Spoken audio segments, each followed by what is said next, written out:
Good morning to all. I'll be presenting what's new in sepsis. I'm the professor of emergency and critical care medicine, and I'm also the head at the emergency medicine at SGPGIMS Lucknow. Now, this is what we all know about the sepsis till date. And there have been many publications related to the Surviving Sepsis campaign, the research priorities for sepsis and septic shock. And we all know that sepsis and septic shock both have a huge mortality, and despite whatever advances we have had over the years of 30 years or so, there are a lot of stumbling blocks into our understanding of sepsis, into the treatment avenues, the interventions that are required. So this was the basic aim why the Surviving Sepsis campaign looked into certain research priorities for sepsis and septic shock and tried to change the way in which we manage sepsis and septic shock for the moment. So they had a lot of questions before they initiated, and they boiled down to 6 basic questions, the top 6 clinical questions and the top 4 basic science questions, in order to tackle the myriad of the sepsis. So the top research priorities in sepsis for the moment include: can we have a targeted or personalized precision medicine approaches to determine what therapies work and what will not work for our septic patients? What are the ideal endpoints of resuscitation? We understand when we talk of septic shock and sepsis, there is a huge amount of emphasis on volume resuscitation. But again, there are so many things which are unanswered in that element, like what are the ideal endpoints of these resuscitation, how should it be titrated, when to stop, when to start, what to diagnose, how to manage it over the course of days. Then other top research priorities include: should rapid diagnostic tests be implemented in clinical practice for septic shock and sepsis patients? Should empirical antibiotic combination therapy be used in sepsis or septic shock? What are the predictors of sepsis, long-term morbidity and mortality? What information identifies actually an organ dysfunction? So these are the top research priorities which were presented out of all the publications that were reviewed in sepsis over the last 30 years. And so these are the top research clinical priority endpoint questions. Then there are top 4 basic questions which need to be answered. What are the mechanisms which underlie sepsis-induced cellular and subcellular dysfunctions? How does sepsis alter the bioenergetics and or metabolism, both by enhancement and or failure? How does sepsis and or the approaches used to manage sepsis alter the phenotypes and the interactions in the host microbiome, and do alterations in microbiome affect outcomes? And what mechanisms initiate, sustain and terminate the recovery? So these are the basic questions which still need to be answered. Despite 30 years of progress, we are still languishing at a point where the mortality of septic shock is around 50%, and it will be even higher for areas which are like for instance a developing country like us. This figure is not going to be 50%, it is going to be much higher. And despite the advances and the progression in the quality of care in the intensive cares and in the patients' management of sepsis and septic shock, this figure of 50%, 40 to 50% still stays, despite no matter why we have advanced in terms of management. So do we need to change the approach in which we manage sepsis or septic shock? So are we doing the things what we are doing now really making a difference to the outcome of sepsis and septic shock? Or do we need to change the approach in which we manage these patients of septic shock? So the WHO Health Global Priority is mortality with sepsis is around 25%, with septic shock it's around 50%. And there's a high cost of care, and there is a huge element of post-ICU syndrome in these patients. And these elements over the period of time has been all rising. We know the number of organs that can be involved, right from the lung, the liver, the kidneys, the gut, the release of eicosanoids, the inflammatory mediators, the lymphocyte apoptosis, cardiac element, and the altered central nervous system functionality. So if sepsis is uncontrolled, this is the trouble that a patient can be in terms of the organ involvements. And despite the progress which I just said, the mortality still stands at 50%. That's pretty high for any illness if you talk of any illness as such in terms of the amount of attention that it is receiving, the amount of care bundles that are being propagated, but yet this figure of 50% still stays. So if you look into therapies over the last 30 years or so, they will either tackle into PAMs, that is the pathogen-associated mediators. They will look into elements of the activation of complement system, the activation of coagulation, the cytokine storm. They all talk of all these things, the apoptosis, barrier functions. And there are other elements like epigenetic modifications, the issues of hyperglycemia, lipolysis. So we know all this. We know much more about sepsis and septic shock than we knew 30 years behind. But unfortunately, the translational research has not metaformized into a bedside element of care, of improvement of care, of intervention-related care, which is not there. We are giving supportive care. I rather believe we give supportive care to septic shock patients. We don't really give interventional care to septic shock patients. So we give volumes, we maintain their blood pressures, we try and maintain a source control, we try and give an antibiotics in the hope that it works. But these are all supportive elements to septic shock. We are not actually tackling any of the issues of complement, any of the issues of coagulation, any of the issues of apoptosis, any issue of alteration of the gut microbiome, the immunity of the individual. So we are pretty not doing anything about these elements in management of septic shock.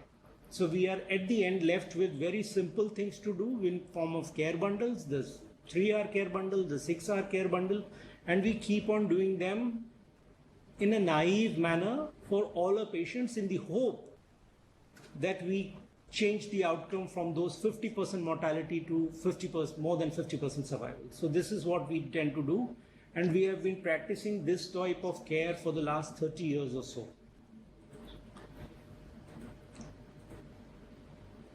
So when we talk of sepsis and septic shock, we need to understand all these organs which are behaving in a chain. Any weak link in this chain is going to bring down the entire system. And therefore, the way we tackle it probably needs to, or the approach that we are taking needs to be a much more interventional related approach, which manages the elements of sepsis rather than giving just the support elements. So sepsis therapy is what we have learned over the period of time. There is persistent immune inflammation, there is immunosuppression, there is catabolism, and which will either lead to the last 3 segments in the bottom of the PPT. You will find either there will be total recovery, which is I've said, which will be much less than 50% survival, because those who survive, those 50% who do survive, have got long-term sequelae. So a major chunk of this, those who survive this septic shock and sepsis, will languish into long-term sequelae, and those who do not, that is 50% death to them. So what has gone wrong over 30 years in terms of why these models of septic shock have not led to the greater results, or the bench side to the labs, they have not amalgamated into better reduction in mortality. These are probably 2 reasons why we have not been able to reach this better mortality figures, because we have inappropriate, probably because the animal models that we are using are not appropriate to be equated to the human models in terms of research bundles that we use for sepsis and septic shock. Second element could be we have an inappropriate selection of patients in whom we want to give this type of care. So these may be 2, according to this publication in translational research, is the animal models that we are using are probably not appropriate to equate to the human models. Second could be because the selection of patients is not appropriate, what we are taking for these research elements for explaining or reducing the mortality. So if you look into 2 models, the human model and the murine model that is usually used for septic shock, there is a huge lot of differences in terms of the respiratory rhythms, the cardiac rhythms, the thermoneutrality, the surface ratio, the main protein elements, the endotoxin release components, the complement system, platelets, largest fraction, and the microbiota. So they are not same. So when they are not same, and we are trying to equate whatever research in sepsis and septic shock we do on a murine model to a human model, it may probably not fit. And this may be one of the biggest reasons why our studies which have been found good or effective on the murine have not replicated onto the human. So the model itself may not be apt. So we need to look for better animal models for a research in sepsis and septic shock rather than relying on the murine model as such. This may be one major reason why the end results of all the research in sepsis, the interventional research in sepsis and septic shock, have had a very negative impact. So we need to improve the chances of this therapeutic success by one. The second element, apart from the murine changeover from the murine to a better, more animal models, we need to have faster and more reliable diagnosis of sepsis and septic shock. We need to have more improved translational research, which I believe will happen when we have better animal models which replicate better to the human models. Third element is, should the main goal of sepsis or the management of sepsis should be to save the life or to improve the quality of life after sepsis? As I told you, there are three basic outcomes. Either one dies of septic shock or sepsis, either he survives. Then if he does survive, then what is the quality of life that he has after this sepsis or septic shock? Now, we probably need to improve that very bundle of improving the quality of life after sepsis that is important. Yes, we want to achieve a goal of stabilizing a patient. We want to resuscitate him in the hope that the outcome of this patient, overall outcome post sepsis improves. But are we really improving the quality? These patients are lying in the intensive care for months together and then in the wards for another few period of time, then coming back to the intensive care or to the hospital. So where is the quality of life after the sepsis and septic shock? So we probably don't want to or not able to address this important question. So sepsis therapy is what we have learned. There is an element of either we give the same quality of care to everybody, or we try and look into more precise septic shock or sepsis management, which is based on genomics, transcriptomics, proteomics, metabolomics, metagenomics, or pharmacogenetics. Either we understand a patient when he comes in septic shock in these terms, and the diagnostics are so rapid that we can easily categorize the type of patient that we are having, that we manage these septic shock patients better. So this is one element which the further research therapies of sepsis are looking into. So we need to understand what type of patient are you having in your ICU when you can understand the genomics, transcriptomics, proteomics, metabolomics, metagenomics, and pharmacogenomics of this individual. And the speed with which you get this information has to be rapid enough to make a difference to the outcomes. So we need to revisit some of the older strategies by these newer approaches, like what is the type of drug I want to give. So if my patient is a hemophagocytic profile patient, probably the drug is different for treatment. If he is a coagulopathologic profile patient, then the drug is different. If he is a hyperinflammatory profile patient, the drug is different. If he is a lymphopenic patient, the drug is different. So we need to categorize these patients better to understand which is the predominant therapy that I want to focus in septic shock. Then there are going to be non-drug approaches as well, like hemofiltration and blood purification techniques, which are being looked into and which will probably pave the way for better outcomes in sepsis and septic shock. Then there are newer novel investigational drugs looking into all those 1, 2, 3, 4 segments which I pointed out, which will help you decide which is the best form of therapy for X patient of yours. So improving survivorship should be the main focus. We really need to improve the quality of life after this septic shock. So we need to protect the brain better. We need to have better muscular functions. We need to preserve the immune functionality. So if I'll go with the last line, you need to improve functionality by better vaccination programs. So vaccination for high risk or at-risk individuals before they land into sepsis and septic shock. So this will be one preventive element of avoiding sepsis and septic shock in this group. Then once they are in septic shock in the ICU, then how do I improve the muscular function? Because this is related with the overall outcome of this patient in terms of the more mobile he is, the more better an outcome. So adequate diet, high proteins, individualized rehabilitation regimes, neuromuscular electrical stimulation, beta blockers to inhibit the catabolism that is profound in septic shock, and the anabolic hormones probably that needs to be there to improve the muscular function. And brain is at the top of the human body, so you need to protect the brain. So minimize or avoidance of iatrogenic factors during septic shock which are leading to this trouble, non-pharmacological modalities which will help you protect the brain, drugs like metformin and minocycline which have got better protective, neuroprotective effects may be coming more in the times to come in sepsis and septic shock. So this is where we need to work on. So we can have information about DNA, the RNA, the transmission, that is transcription, the translation, and the enzymes, and therefore we need to understand the system biologies of this patient and then direct the precision medicine which I want to use for sepsis and septic shock. So each individual patient will have a specific therapy targeted to him rather than the care bundles which we give to everybody in the hope that it works. And we know that 50% of the time it does not work, despite the best of centers, despite the best of care, despite the best of clinicians standing by the side of this septic shock patient.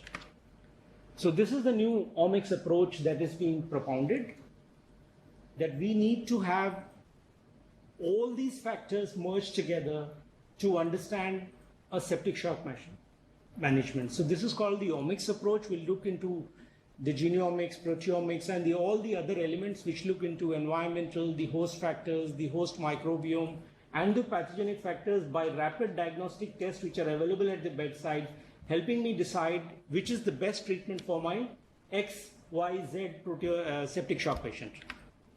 So we need to have high throughput sequencing to understand the genome and the transcriptome.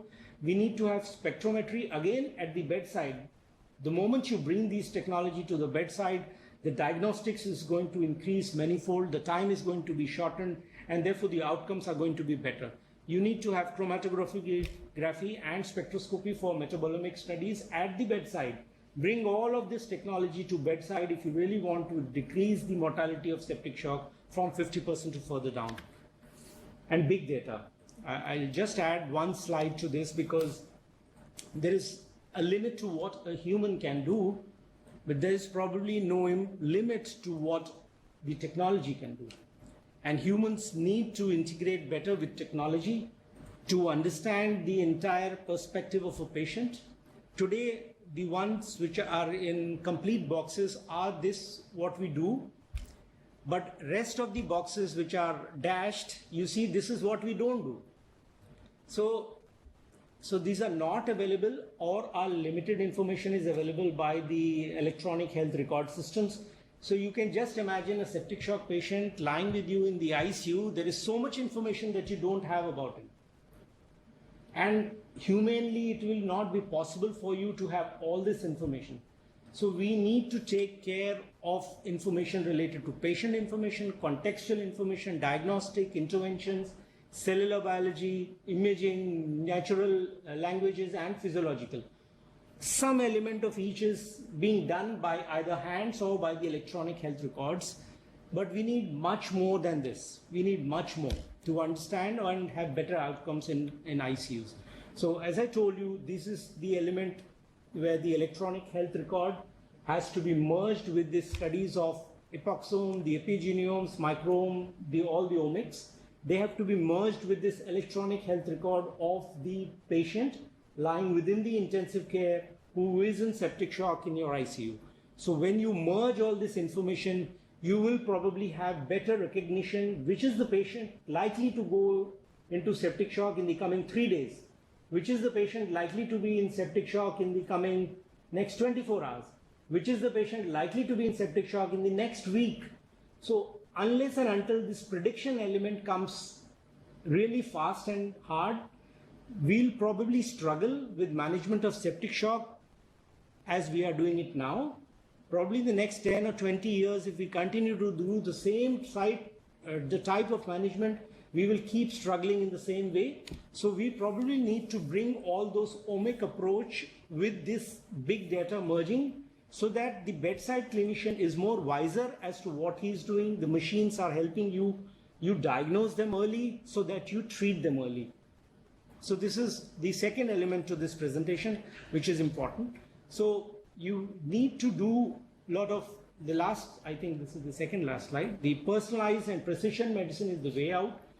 We need to understand the omic approach in a septic shock patient, and then we need to have machine learning, deep learning, and big data, because as an individual, I cannot digest the amount of information that will be available to me. So these are machines, these are computers, these will help me better categorize the type of patient I'm dealing with at the bedside the moment he walks into my ICU or comes into my ICU in a state of septic shock. This is the way the world is moving, and this is the way probably India also has to move in terms of management of septic shock, if we want to reduce the mortality, if we want to better the quality of care for our patients and the post-septic shock survival quality of life of these patients. So I just had this much to say today. Thank you, the Digital India Health Mission, for the opportunity to share my ideas on this, and thank you so much. Thank you.